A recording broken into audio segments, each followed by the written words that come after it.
as expected, the bishops made some kind of review of the 2007 halalan or national election. But in this review, we say that we are grateful to the many people who worked hard for honest and clean elections last May 27. And in a very special way, the Catholic Bishops' Conference of the Philippines commend the many lay groups under the leadership of Paris Pastoral Council for Responsible Voting, the National Movement for Free Election, NAMFREL, the National Secretariat for Social Action, NASA, the Simbahang Lingkod ng Bayan of Ateneo, the Catholic Media Network led by Radio Veritas, and the newly organized legal network for truthful election, Lente. Their efforts undoubtedly contributed to the emergence of a new political consciousness among the voters, the electorate. In many cases, the voters were not naively allured by popular personalities or by those who gave way to much money.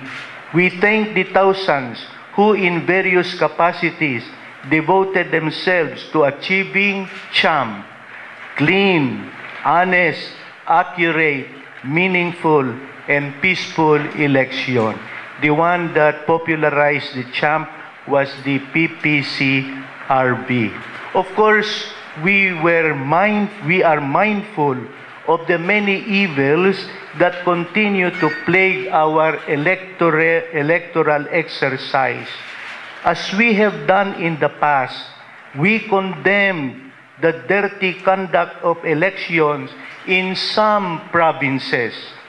The buying, the padding, and selling of votes have embarrassingly become systemic and threaten to become a cultural element of our election. It has been reported that some voters went to the precincts only when first paid by some candidates.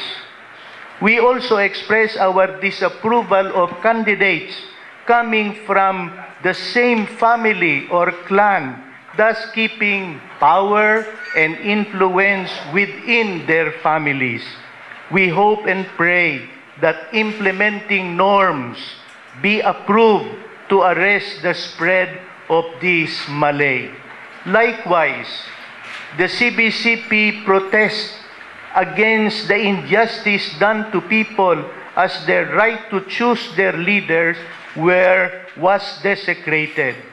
We are horrified by the violence inflicted to innocent people during the campaign and election period, but we are equally edified by the heroism of those who defended the sanctity of the ballot even to the point of death. It was an achievement in itself that elections were held last May 14, 2007. But given a climate of social distress and hopelessness, the challenge was how to restore credibility to the electoral process as a core democratic institution for resolving political conflict and how to get the citizenry, especially the young people, to become politically engaged. On the whole, despite the deep flaws in the process and its administration, the last election may be said to have been a qualified success, with results generally reflecting the popular will. For example, only 5% of the contested positions are being questioned. For the first time since 1992, the church-based groups, the PPCRB, the NAMFREL, NASA, worked together and were better prepared and organized to make a qualitative impact on the election even in Muslim Mindanao. A new group called LENTE, Legal Network for Truthful Election, was organized on the initiative of One Voice with the Integrated Bar of the Philippines as co-convenor. The first time that lawyers, paralegal volunteers were mobilized for electoral work. Lente focused on the weakest link in the electoral process, the canvassing of votes at the municipal and provincial levels. These groups agreed to coordinate their work through a group called V4CE or V-Force. 1 million volunteers for clean elections. The doggedness of these groups, despite the limited time to organize and coordinate, contributed to the deterring of large-scale fraud. Despite the limited time to organize and coordinate. The May 2007 election indeed led to a manifestation of volunteerism and vigilance, underscoring the critical importance of collaboration and partnership and providing concrete opportunities for citizens' engagement in various aspects of the electoral process.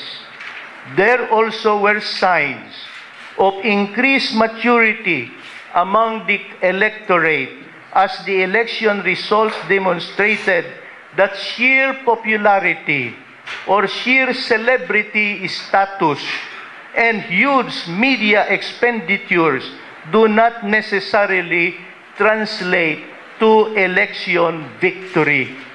This result may also be an indicator of some success in the voters' education efforts. The citizens group, including church-based organizations, have worked on this for years, and they reaped the fruit in the last election.